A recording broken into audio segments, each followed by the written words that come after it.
about more than what you lift or how you look.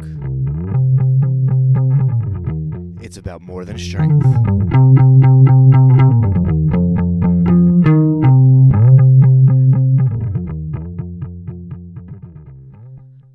Welcome to More Than Strength. My name is Dan Flanick, and on today's episode, we're joined by Mike Bledsoe, CEO of Barbell Shrugged, the #1 fitness and nutrition podcast on iTunes, of Barbell Business, the #1 podcast for gym owners, and owner of Faction Strength and Conditioning. Mike is someone who's extremely special to me, even though he unknowingly has helped change my life and helped shape my mentality towards being an entrepreneur, and he's actually one of the people that has helped me to develop my own self-confidence to be able to present this podcast and this blog to you. What you'll be listening to today is a video chat between Mike and I that you could actually go to YouTube at More Than Strength and watch if you'd like to. Buckle up, and here we go. On today's episode, we're going to talk with Mike and find out more about the man behind Barbell Shrugged, Barbell Business, and Faction Strength and Conditioning. So, Mike, where are you coming to us from today? I am in Encinitas, California. Is that home for you? That is home, yeah. So I am actually just standing in my house where I do most of my work. Yeah. Can you give us a little background on what you do for people who don't know? Sure. Yeah. Well, what do I do? Yeah, definitely everything health and fitness. We have a big audience in CrossFit and weightlifting specifically. So I opened up a CrossFit gym back in 2007. I was getting a degree in exercise science, and I was when I discovered CrossFit, I was shocked that there wasn't one in Memphis. So I decided to open one up. That led to doing, years later, starting a strength and conditioning podcast called Barbell Shrugged, and where we just kind of taught coaches and athletes about, things we had discovered, and then also doing interviews. And then we launched Barbell Business, which is designed to help gym owners learn how to run and treat their gym as a business, define success, and achieve it. So in a nutshell, that is what I do is I run those businesses that in turn help people reach their goals. So you're an entrepreneur, and I have found myself becoming an entrepreneur actually about a year ago, really when I started listening to your podcast and catching up on all the episodes. And it was kind of weird for me because all of a sudden one day I just woke up and I just felt like I got bit in the butt by that bug of becoming an entrepreneur. And I'd like to hear about your discovery process that you felt like there was something more for you to life and in becoming an entrepreneur.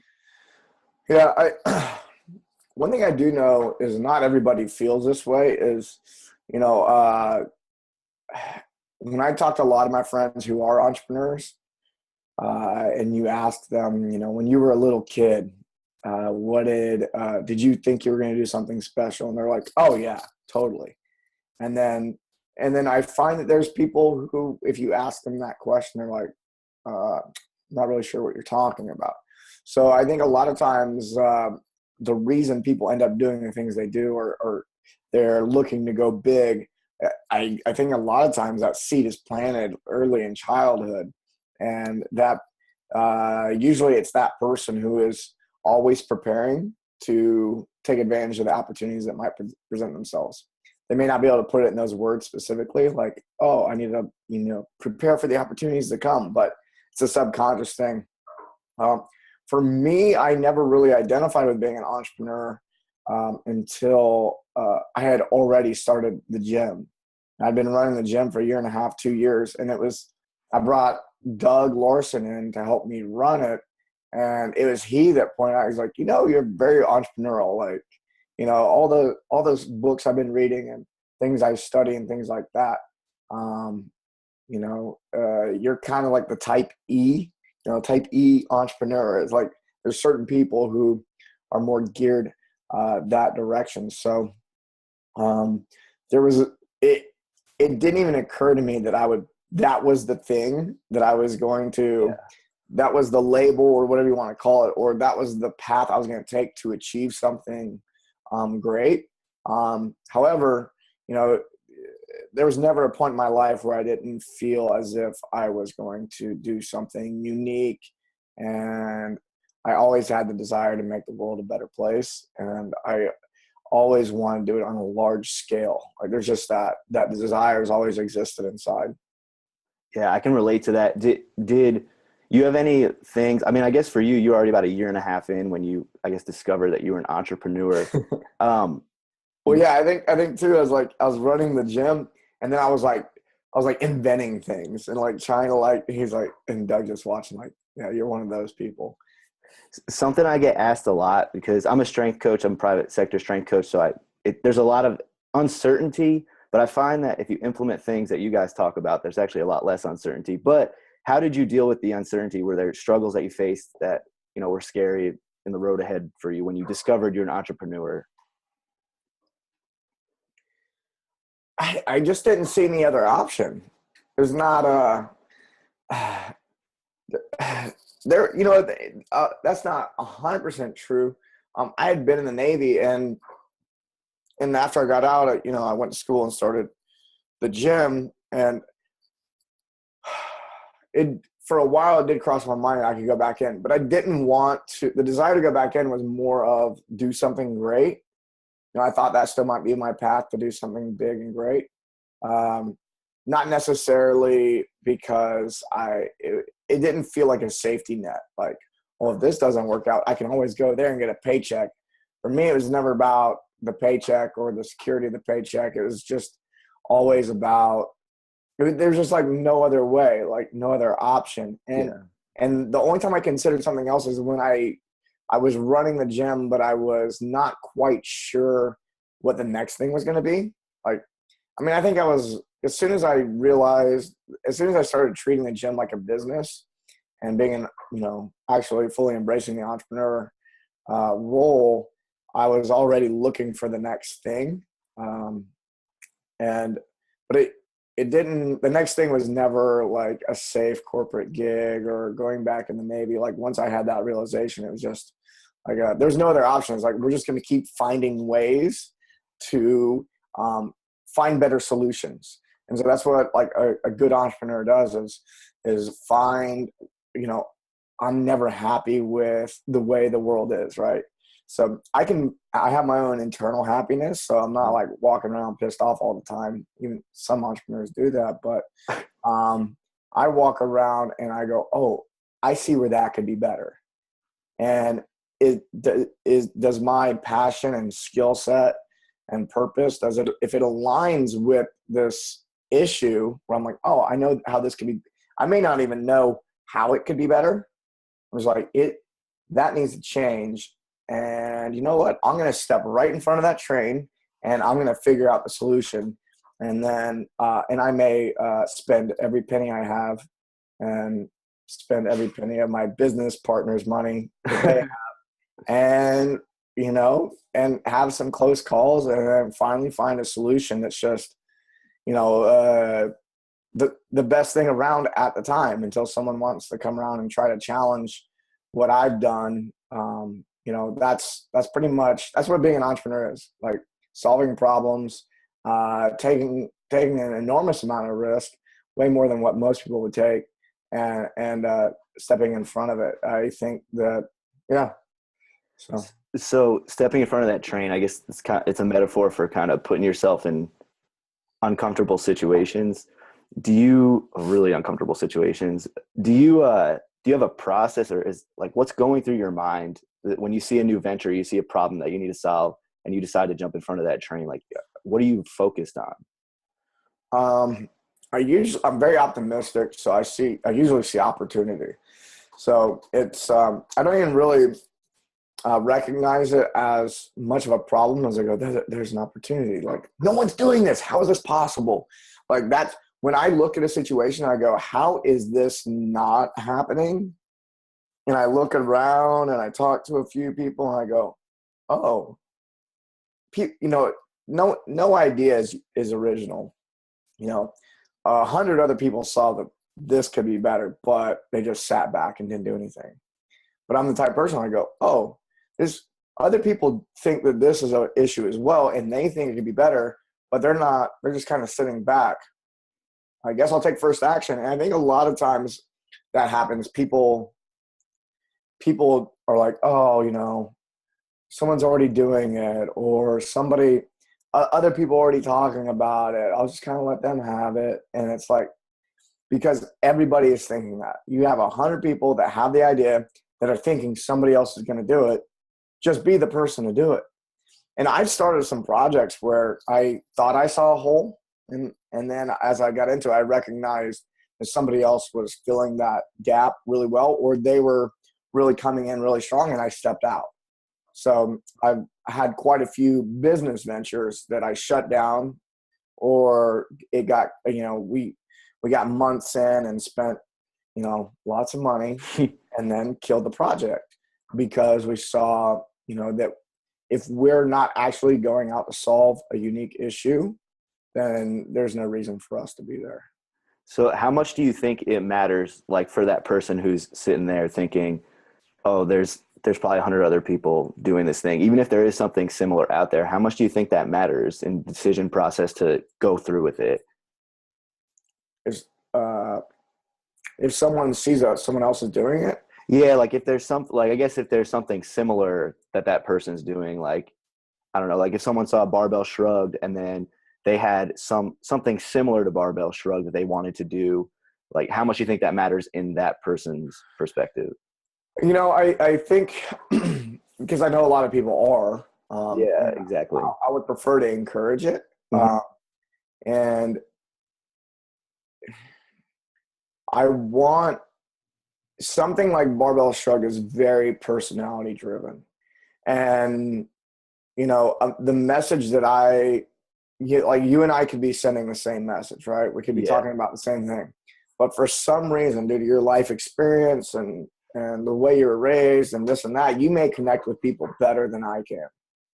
So, and I find that to be true. And that's actually one reason I think that, you know, Chris, Doug, and I were able to connect with people really well, is because there was 3 of us and we all had extremely unique experiences growing up, we were very different from each other growing up. Like each one of us had very different childhoods.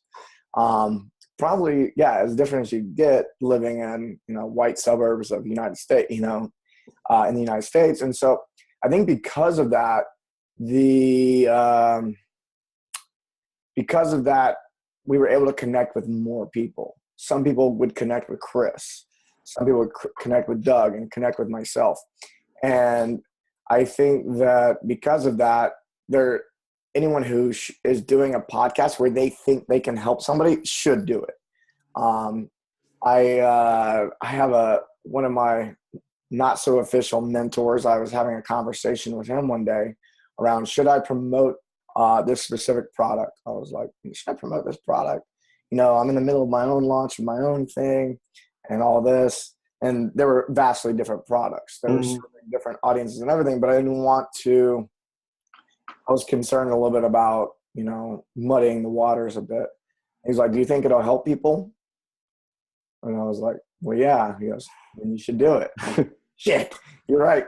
And so what I find is there's certain times, and I think doing this type of thing is if you can help one person, then yeah, you should do it. Like there's definitely someone you're going to reach that I could have never reached. And so you should do it. And then there's some other situations where, like certain products, I started getting into the equipment game at one point. Mm-hmm.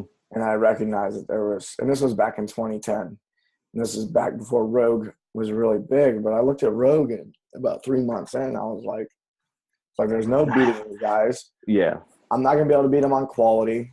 And usually, like, that's my big determinant is if I can't create something if someone else is creating something that's exactly the same, which it would be. Yep. And they're producing at high quality. And I was looking at the prices. I was like, I don't even know how these guys they have to run so much volume to get the price to as cheap as it is. I was like, I can't give people the quality and the price that those guys are giving. So I just stepped out of the game.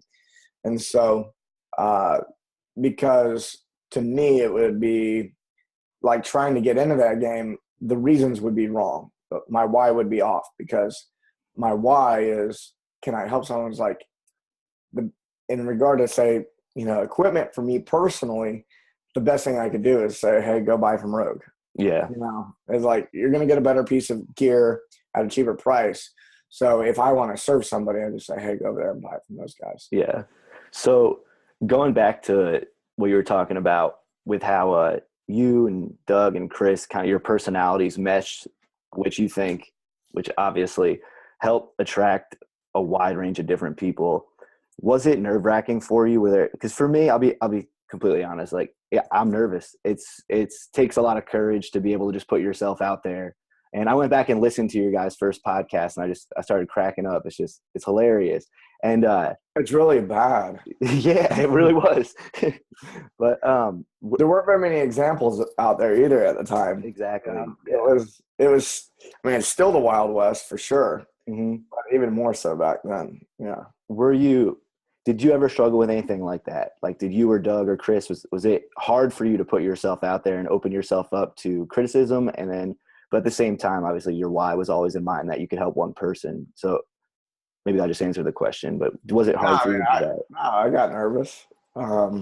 Yeah, there's so many times, not anymore really. Mm-hmm.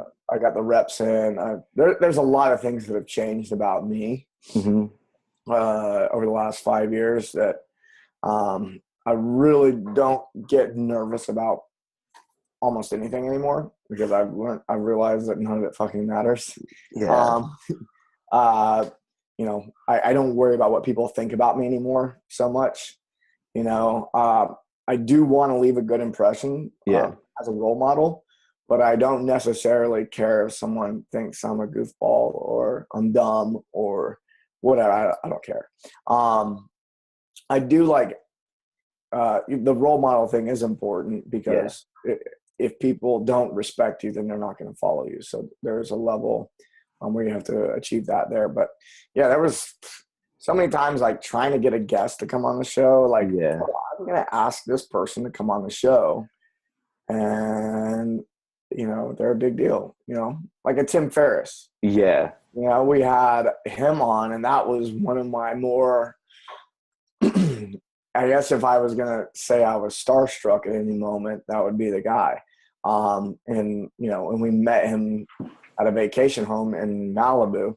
Mm-hmm. And yeah, it was just like on the drive there, I was like, holy shit, I'm going to get this guy on the show. And then we walked in, and it was super chill and friendly and fun. But at the same time, it was, there's a stress level that was, I was allowing it.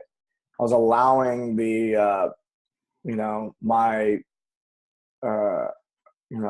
I respected him so much that I wanted him to respect me. And so there's like the struggle there of just being yourself no matter what. Yeah. And then letting go of the expectation of how someone's going to perceive you. So, that there's still, being concerned about those perceptions and things like that in the past. And I think it's a healthy thing to go through, like getting that feeling in the pit of your stomach. Like, yeah. And just learning to go, you know what? I'm really terrified right now. And I'm going to fucking go right through it. I'm going to breathe into that space in my belly, and I'm just going to do my thing. I can relate to that. Yeah. So that brings up something that just popped into my mind. When you got to that point, when you were interviewing Tim Ferriss or other people, I mean, you've been on Louis Simmons, some of the biggest names in this world. Oh yeah, Louis Simmons made me nervous too. I mean, there's a ton of guests we had where I was just like, man, this guy is amazing. He's one of the best in the world. And he has no idea who I am. Yeah. And it's like, oh, man, I hope that I'm not wasting his time. It's usually like that. Those are the types of stories that run through your head that can be defeating. So when you got to those points, or at any interview, whether it was with Tim Ferriss or Louis Simmons or whoever, was there a point where you just was able to kind of, I don't know if you ever heard the term, maybe watch the thinker, and just kind of like step outside yourself and just reflect on the journey that brought you to that point? And was there anything that was kind of pivotal in that journey, or something, even if it just sticks out in your mind, that was a point that you look back and you're like, wow, I'm glad I seized that opportunity? There were many shows that we did where it was easy to be the watcher because me and my buddies were being the watchers for each other. You know, I didn't have to stop myself. Doug, Chris, CTP would stop me for me and go, dude, can you believe we just did that? That was awesome, right? Like, we're actually doing pretty cool stuff. So being able to do a show with a team really allowed us to, I think, maintain perspective longer. Mm-hmm. I think had it been a solo journey, it would have been more difficult to have that objective perspective, like what you're talking about. Yeah. But I mean, to this day, almost, I would say every day or every other day, I stop and I look at, as the watcher and step outside of myself and go, not so bad. Like, this is good stuff that's happening, and make sure you're enjoying it. It's just having that little conversation with myself is nice sometimes. So along with just kind of looking back and having Doug and Chris to kind of keep perspective in sight, was there anything, and I don't care if I'd actually like to step away from just business and Barbell Shrugged and just get to know you a little bit better. And was there something in your life that was probably one of the hardest things that you've had to go through that maybe shaped you as a person? Hang on one second. Mm-hmm.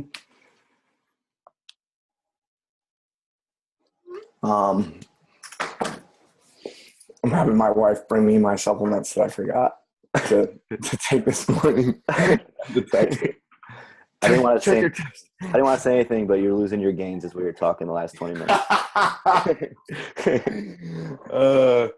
have a pretty strict regimen in the morning, and I somehow missed it. So a pivotal moment in my personal life. Yeah. So many.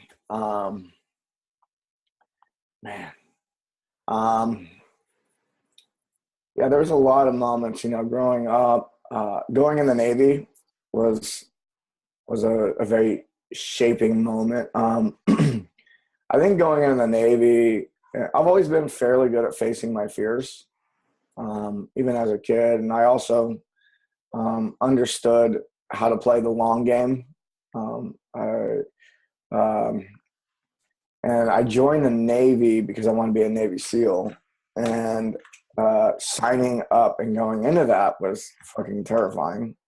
Making at least a 4-year commitment. At the minimum, it's a 4-year commitment. There's something you may not enjoy. And at the most, you're signing over your life and you may die. Yeah. So going into that fear was a big step for me.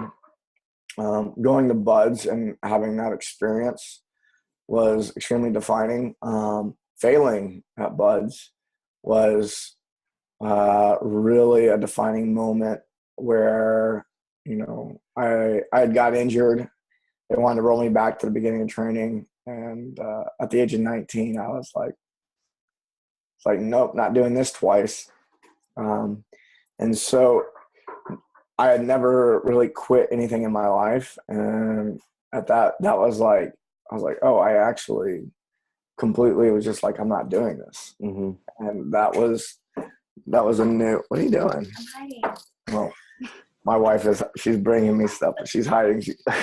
Good. She brought me coffee. Oh, nice. Brought me my supplements, my brain pills, and another water. So there were some facing of fears early in my life. And I know a lot of people can probably identify with those things. And then there was getting out of the Navy was actually scary. You spend 4 years in this very specific culture, and then you got to go back out into the other culture, that everyone else lives in. Mm-hmm. And that transition was not easy. Going to school after being in the Navy, being older, being 23, 24 years old and starting my bachelor's degree at college in a room full of people who had just gotten out of high school was quite the challenge. I think most people probably don't realize how I remember having a lot of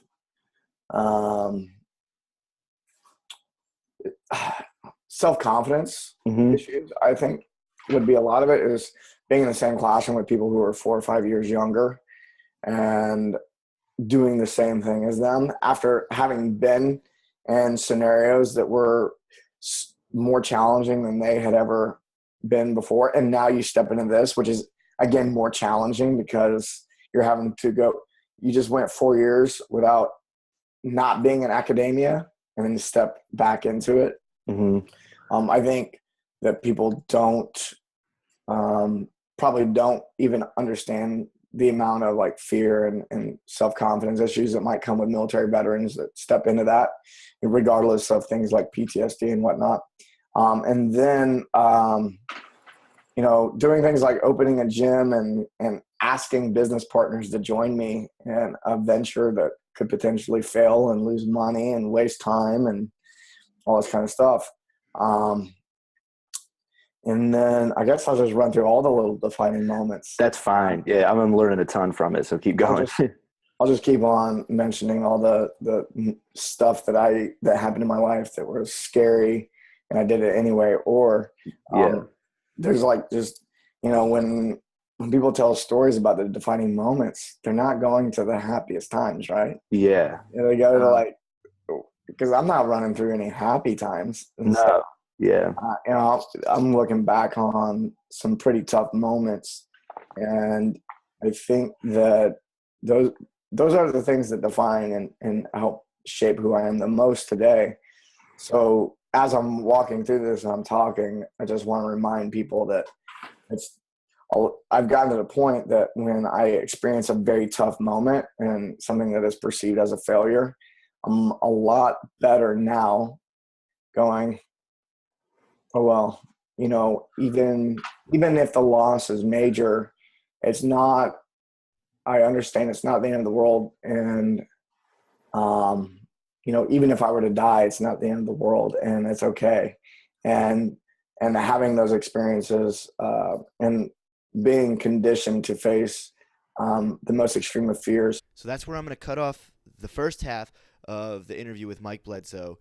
For the second part, or part 2 of Mike Bledsoe's interview, it's going to be posted next week. And you can get that on all the social media sites, okay? So on YouTube and Facebook, you can look us up at More Than Strength. And then for Twitter and Instagram, we're at More X Strength. So once again, YouTube and Facebook, More Than Strength, and Twitter and Instagram, More X Strength. Lastly, if you like what you're hearing and what we're talking about, and you'd like to hear more from Mike Bledsoe, we have a bonus track with him where you can go to our website, morethanstrength.com, put your email in the box that pops up on the lower right-hand corner, and then we'll email you a bonus track that you could only get through going through our website where we talk about Mike Bledsoe and a couple other subjects. So thank you for listening. Stay tuned for next week with our part 2 of the Mike Bledsoe that you don't know. Have a great day.